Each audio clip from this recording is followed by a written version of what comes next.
বিচারের জন্য দাঁড়ে দাঁড়ে ঘুরছি। আমার একমাত্র ছেলে এসএসসি পরীক্ষার্থী ছিল, শহীদ শেখ শাহরিয়ার বিন মতিন বীরপুর 10 গুল চত্বরে মাথায় গুলিবিদ্ধ হয়ে শাহাদাত বরণ করেছে। এরকম 1400-র উপরে আমাদের ছেলেরা আপনজনরা শহীদ হয়েছে। আমরা সবাই যারা বিচারের জন্য আমরা আইনের আশ্রয় নিয়েছি। আইন মন্ত্রণালয় এখন আমাদের সাথে প্রহসনের সবকিছু প্রহসন শুরু করেছে। আপনারা ইতিমধ্যে দেখেছেন যে আমাদের যে আসামিরা আছে সেই আসামিদেরকে তারা ছেড়ে দিচ্ছে, ঘুষকে টাকা খেয়ে ছেড়ে দিচ্ছে। জ্বলন্ত প্রমাণ এই দেখেন, এই তাইমরে কিভাবে গুলি করে মারছে। আপনারা সবাই জানেন, দেখেছেন যাত্রাবাড়িতে একটা বন্ধু তার পিছনে ধরে রাখছে আর সামনে গুলি করছে একদম কাছে থেকে। এগুলি প্রমাণ থাকা সত্ত্বেও, এত শক্ত প্রমাণ থাকা সত্ত্বেও সব আসামিদেরকে ছেড়ে দিচ্ছে।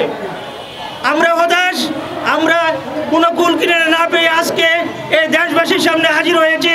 আপনারা দেখেন আমরা কত আমাদের এই সন্তানদের তাজা বুকে তাজা রক্তের উপরে আজকে ইন্টারিম সরকার ক্ষমতায় গেছে, তাদেরকে দায়িত্ব দিয়েছে দেশবাসী ছাত্র জনতা, কিন্তু তারা কি করছে, তারা কি করতেছে আপনারা দেখেন।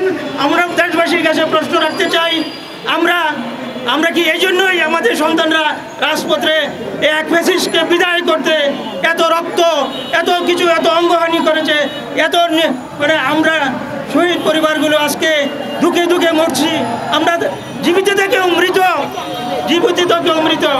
তবে আমরা পদত্যাগ দাবি করছি, আইন মন্ত্রণালয় উপদেষ্টার পদত্যাগ দাবি করছি।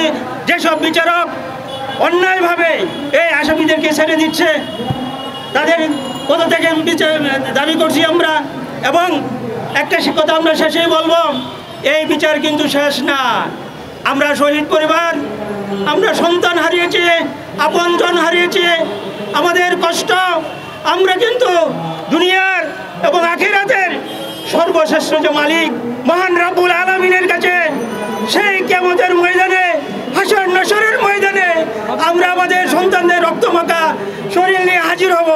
সেই দিন কিন্তু সেই বিচার আমরা চাইব। সেই দিনও আমরা চাইব না। বিচারপতি উপদেষ্টারা জেনে রাখেন, এই দুনিয়াতে চালাকি করে আপনি বেঁচে গেলেও পরকাল কিন্তু বাঁচতে পারবেন না। আল্লাহ রাব্বুল আলামিন সেই দিন উপযুক্ত বিচার করবেন। সেইটা যদি আপনারা বিশ্বাস করেন, আপনারা যদি মুসলমান হয়ে থাকেন, তাহলে আমাদের সন্তানদের বিচার করেন, হত্যাকাণ্ডের বিচার করেন। এই হত্যাকাণ্ডের বিচার আমরা দেখে মরতে চাই।